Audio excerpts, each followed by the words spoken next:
Hey, you see all of this disorder? And is this not something that I want to, I don't want my base to look like this. I want the stuff to be organized and quite clean, just like all of this part of the base. So my main idea for this episode is to do some cleanup around here. But before doing the cleanup, 3 dragon egg mills.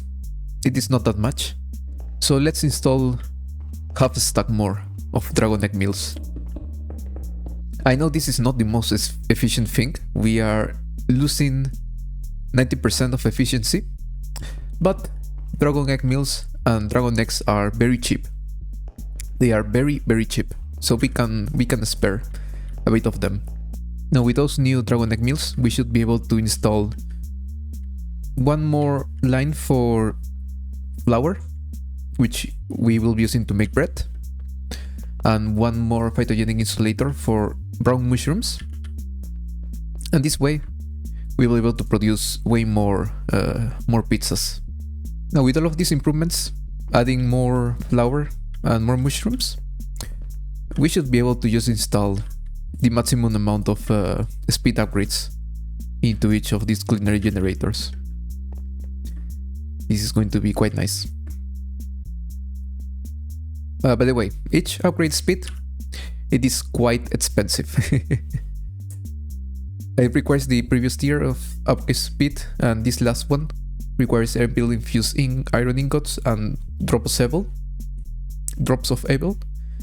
And yeah, now we are burning 1 pizza per each second if we were to use all of the generators at the same time. In order to power up all of the base and all of the other dimension, we are only using 1 culinary generator constantly. So that is quite nice. With that said, this controller is quite big for our base, and it's going to be quite big for the whole mod pack. I don't think we are going to be using all of the phases of this controller.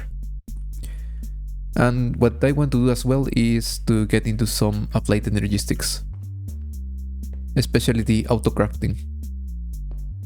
For that, of course, we are going to build a mass assembler. Yeah, this is a lot. 21 pages of pure receipts, which I don't think we are going to be using all of them. As well as using 4 crafting CPUs. Each one has a 60 nets crafting coprocessing unit and 64K crafting storage. Doing these crafting storages is very, very cheap. Very cheap, very simple, so if we need more, we can build more. But I think this is going to be more than enough for now. That means that now we can install a interface terminal, an extended processing terminal, and a pattern terminal. With that, of course, we can do our first pattern, which will be a pattern for a pattern. And of course, we need to use the cheapest possible. Let's throw the pattern for a pattern in our mass assembler. And if everything is correct, we should be able to craft our first 8 patterns. That is quite nice. Of course, we are working on auto crafting, and we need machines in order to do auto crafting, right? If not, how are we going to set up patterns in order to produce stuff automatically? For that, now everything here is clean and empty. But right now, all of this will be filled with a lot of machines. And this is how this is looking so far. So yeah, it's not really that many machines. But I'm trying to do some kind of parallel crafting. For all of this parallel crafting, we are using EtchNet. I don't know if there is a simpler way to do this, but I'll try to do this. I mean, it was fun to try to get all of this, set up. I still don't know if this works or not, but at least it is set up.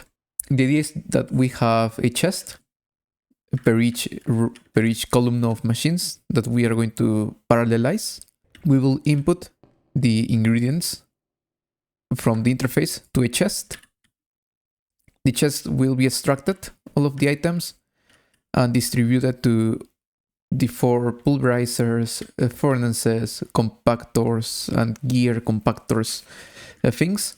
The same with the circuit etcher, although these two columns, I still need to work a bit more on this. I still need to passive some stuff, so we will have this waiting for now. My main idea is that these 4 columns are properly working and I can parallelize some crafting, especially to make all of the crafting quicker.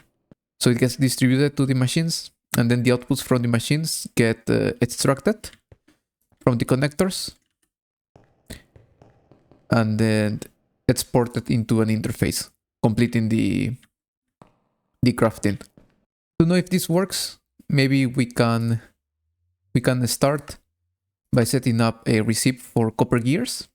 Let's do 16 copper gears at a time. This will consume a stack of copper ingots. So we can grab this. We can set this one up in the gear interface. And if we were to request a copper gear, it will craft 16. And there is it. Copper gears. Super quick. 16 copper gears. Well, this is still crafting, but look at that. It works quite quick. And of course, this is not working. It is not working as I wanted this to work. Why? Well, now it's working. Now it is working, and the thing is that yes, there is this item distribution mode. I didn't know this existed, and I had to set this into round robin instead of priority. So now we have parallel crafting. Now, of course, just like as we would be doing in RegTech, we are going to craft a lot of the things that we are going to need. That means that we are not going to craft only 1 copper gear, but we are going to be crafting 16 at a time. The same with Signalum, not only 1 Signalum gear, we're going to be crafting 4 at a time. Now, one of the cool things with auto crafting is that we should be able to request like machines or multi-blocks kind of upgraded. So I've got myself a new interface, which is called Pouch. And we have patterns coded to pieces of papers with names. This is basically something, a cool trick. Most people, I suppose, know. But if you don't know, then now you know. Basically what you do is just on a pattern terminal, you put the blocks that are required for a certain multi-block. For example, in this case, a fusion multi-block requires 1 controller, 3 fusion cores, and 1 stack and 34 fusion casings. We can set this dummy craft into fusion paper, and we can encode this. And if we go here, we can set, for example, fission. We can craft 1, and we should be, if we have, of course, all of the crafting patterns set up, we can craft a fission reactor. So, for example, if we throw the materials that we already have, the fission, into our system, and now we request 1 fission reactor, we can craft it because we already have it. But imagine we are actually crafting all of this from 0. The controller will be crafted, the casings will be crafted, as well as the core. And everything should go into our Ender pouch. The problem with this is that the crafting will keep crafting because this is not getting the paper, so we can just cancel the craft. And then we should have our fission multi-block in our Ender pouch. And because of that, for example, if we were to get 1 induction smelter, if we have, of course, again, the crafting receipts for every single step of the induction smelter itself, then we will get the block together with a resonant conversion kit and some auxiliary reception coils into our Ender pouch. Being able just to grab the machine and upgrade it. So that is something quite nice to know. It's a cool trick to know that I feel almost every modded person, every person that plays modded should know. Now we need to start passiving some alloys and some resources as well. So first we will need 3 kind of complex resources. For each one we'll have a fluid infuser, an alloy furnace, and a magma crucible. And of course they all will receive a drawer. These ones will be for lumium, tignalum, and enderium. Now we will need also a lot of alloy furnaces, one for electrum, one for invar, one for steel, one manufactory for graphite, again with the alloy furnaces, one for ferroboron and one for top alloy. And again, all of them will receive a drawer above it. Now of course we do have wireless power, we really don't need to use fluid slugs anymore. The thing is that these are still on the Wyvern tier, and they only can hold 32 connections. And here are a lot of machines, so that's why I'm using the fluid slugs. And we will be using these energy input-output crystals in order to transmit the power. Now of course all of these drawers will receive a storage bus, and we will set these storage buses to extract only. So because this part of all of this quadrant will be passive processes, we are going to be doing a small subnet for all of the passive processes that we will have running here. So we have already mainnet connection set up. You only need to set a controller to have more than 8 channels in this subnet, and we need to give this some energy. Now of course, in order to see the contents of this subnet, we need an interface on the subnet side and the storage bus on the mainnet side. And we can set this as extract only, as we really don't want to insert things into this subnet. We only want to extract. And then we will have one interface on the mainnet side and one storage bus on the subnet side. So we can request the materials that we will need in order to passive all of these alloys. Of course, now we only have to set some export buses into all of the machines. Every single machine that we have here, we need to export stuff. That's why I wanted more channels here, because then I can connect them all of these this simple. I could have used Ethernet, yes. But no, we have applied energy sticks. I'll use applied energy sticks. You see, just with all of these machines and this one as well, which I have to connect, we are already using 24 channels. Yeah, it is a lot of channels, what we require here. But this will make our life easier. Now I really need to set up all of these export buses and give power to the machines. Well, I finished configuring all of the machines and export buses. We have all of the items that we need in each alloy furnace and the manufactory, and on these fluid infusers. I'll keep these ones on the side, as I have a bit of these liquids on hold, so we can use these ones first, and then we can extract them from glowstone and ender pearls respectively. But yeah, the only thing I need to do is give this some power. So we can come downstairs. Here I have a small power line, and we can give power to this energy crystal. And if we come back, we should be able to see everything working.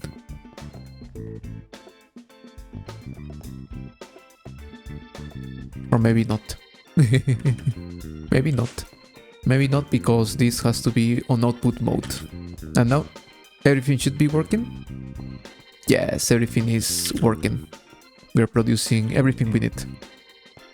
Now, of course, some stuff that we are actually crafting here are being used on other craftings. So for example, graphite is being used on steel, steel is being used on ferroboron, and ferroboron is being used on top alloy. And this is going to happen a lot. So it is just a matter of kind of balancing how many energy upgrades and speed upgrades do we need in each machine. That's why I have half a stack of energy and speed upgrades on the manufacturing, and I should do the same for the for this steel one, and maybe the ferroboron one, and maybe the top phyloid one as well. Now the good thing with autocrafting is that now we can basically craft these storage cells without having to use microcrafting, because it is quite the microcrafting hell doing the storage cells. But now we can craft, for example, two 256k storage cells at a time, and look at all of this crafting. Everything is just being crafted here. And that way we have 256k storage cells. Our processing has been installed for a while now, and that's because my storage cells, they are quite full.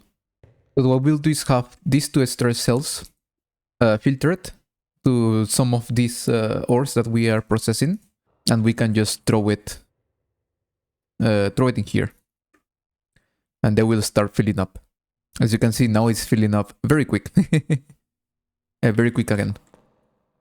And if we put a MEEO port, we can also start taking all of the items from our already used storage cells into our new storage cells right here.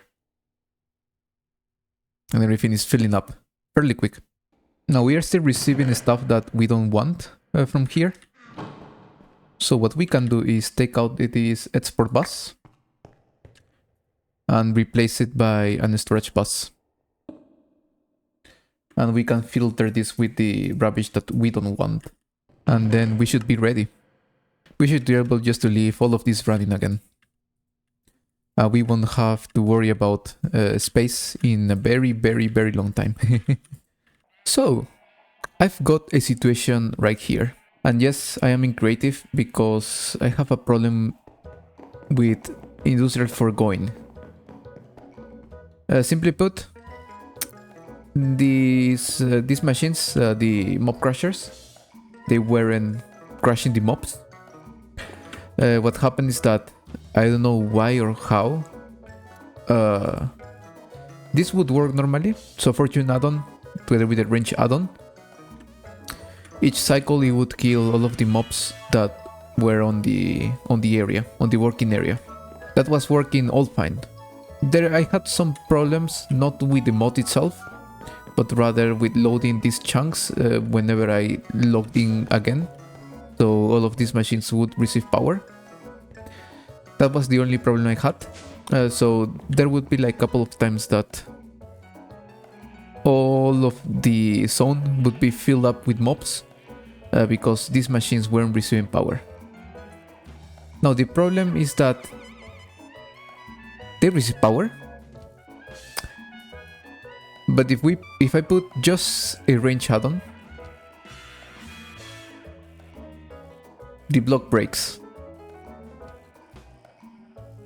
That's the only thing that it needs for it to break. So I am in the creative world I use for testing and stuff and planning, planification. I plan here my processing, the whole setup for Cinnabar, Rock Crush, Stoneworks processing. I was just figuring out the neutronium compressors for the future, the mob learning and stuff like that. So a lot of these things, energy generation. This is my creative world where I test this before putting it on the main world. There is a mob crusher. It has energy. It has a range add-on and a fortune add-on. Does this breaks? It breaks as well. So it's a problem with the mod pack. And it's something that just happened just now. I'll reinstall the mod pack and we will see if this keeps working, or if it works back like normal, or if it is just broken. I cannot do anything. which is weird. So I've installed and managed to fix the problem. It was something weird. I don't really know what happened, but it fits. That's the good thing. There is no lag anymore. and the farms are working properly. So of course the next step was going to get some stone working going on, being processed. So we have granite, we have diorite, and we have andesite, which are being converted into their polished version and then crushed in a rock crusher. All of this is in a subnet separated from this one, and these are the outputs that we are receiving. We receive rhodochrosite, fluorite, carobite, alugentum, zirconium, biliaumite, arsenic, and beryllium, as well as some sulfur, but this sulfur, it's just disappearing. I don't know where it's going, but it's going somewhere. I suppose into the... what's this called? The pyrotheum production. All of this dust, they have to be processed somehow. The rhodochrosite, we are actually using it in order to produce the material we use for our frames, the machine frames that we use for the thermal foundation machines. And here we are passiving hard carbon alloy, which is used in extreme alloy, which again, it is being passived. And then we have this line for lithium manganese dioxide alloy, which is cooking the crushed rhodochrosite to get manganese oxide. This, together with some oxygen, gets converted into manganese dioxide, which together with some lithium is converted into lithium manganese dioxide alloy. And these two, these two are being used on the production of these frames. Some more things that I haven't mentioned yet, and I think maybe I mentioned it already. We are passiving a lot of the applied energistic stuff. So the engineering processors, calculation, and logic processors. We will be using this a lot. Actually, if we come here, I'm crafting little by little a bunch of 256K storage cells. I'm doing it in packs of 3. And they consume, for example, 246 logic processors and 117 calculation processors. And just a bit of engineering processors. But they do consume a lot of processors. So I've been crafting them a little by little because I need them for the future. And that's why we have all of these 3 on passive instead of on request. I think it's easier, it's more simpler. The same with the pure crystals. So pure fluids, pure Certus quartz, and pure nether quartz. We have this on passive, as well as fluids crystal production. We also have this on passive. So yeah, we are hopefully going to passive everything. Everything that we can, at least. Everything that we can passive, we are going to passive it. And once more, we are back. And look at this. We have here fully passive dimensional shard production. It's quite the setup. So let's get started with it. We have this line which is producing us lime dye. We have a phytogenic insulator for cactus. We are cooking this into cactus green. On this side we are exporting bones to get bone meal, and both we are combining them to get the lime dye. This one we are dissolving it into cadmium sulfide and chromium oxide. Cadmium sulfide is going to this chemical dissolver, which we are extracting the cadmium and separating it in order to get chromium. And the chromium oxide, we are dissolving it to get both chromium and oxygen. For this part around here, we are growing sugarcane. Sugarcane, we are dissolving it to get sucrose. The sucrose, we are dissolving it into its main components. All of those small molds, we are storing them down here. We are storing hydrogen, carbon, sulfur, oxygen, and chromium. So that's about chromium and oxygen. For ammonium, we have here a compact nitrogen collector, which we are atomatizing the nitrogen into the moles of nitrogen. And this one combined with hydrogen, we are getting ammonium, which we are combining together with chromium and oxygen to get the ammonium dichromate. This small part right here, we are growing nether wart, which we are dissolving into germanium, cellulose, and selenium. And the germanium, we are fusion it into gadolinium. And all of that, together with some dimensional shards, we get dimensional shards. The way I am inputting dimensional shards here is that we have a resonance servo. This servo is set at nearest first. So because we have one stack in each corner, it will consume only one. So it will only consume 4 dimensional shards in total, giving us 20. From those 20, 4 will go back into the chemical combiner, and the 16 that are left are coming into this drawer right here. And that's basically it, dimensional shards. Now, dimensional shards, we are of course using it to make draconium. And we have here this small setup. So we are crafting purple dye, purple glowstone, and draconium ingots. The purple dye and purple glowstone, they are being crafted and sent back into the input slot. It is only the draconium ingot which is going back to a frame drawer. So if we deactivate this, we are producing the draconium as fast as we are producing dimensional shards. So yes, that is quite nice. We have finally passive draconium. And I really should have done this earlier, not now, because we need a lot of draconium to continue with the pack. But I mean, it is fine. We can AFK a bit while we do other projects.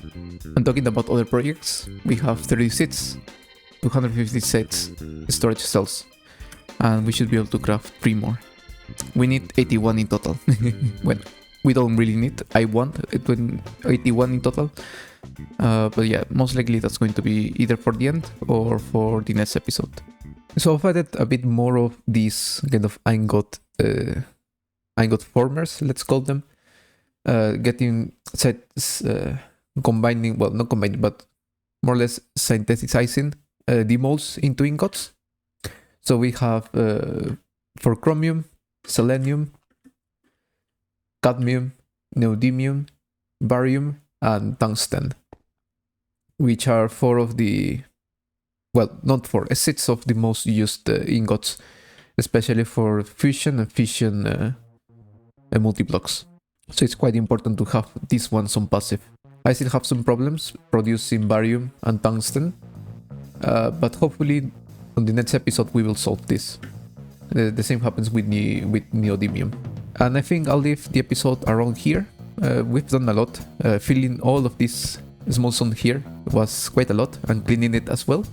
And especially having this on passive, the dimensional shards system, in order to start hoarding some draconium. I already have 374 ingots, and that is quite nice.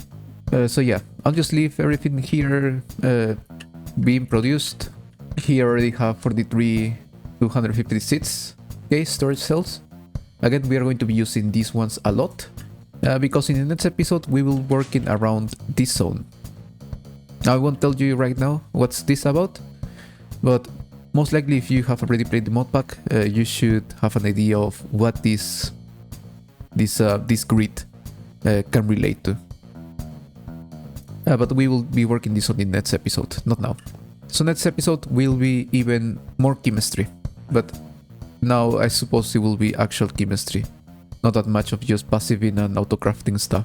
So if you're still here, thank you for watching, and I'm sorry this was quite delayed, this episode, but everything is solved. We will see if I manage to get an episode next Tuesday.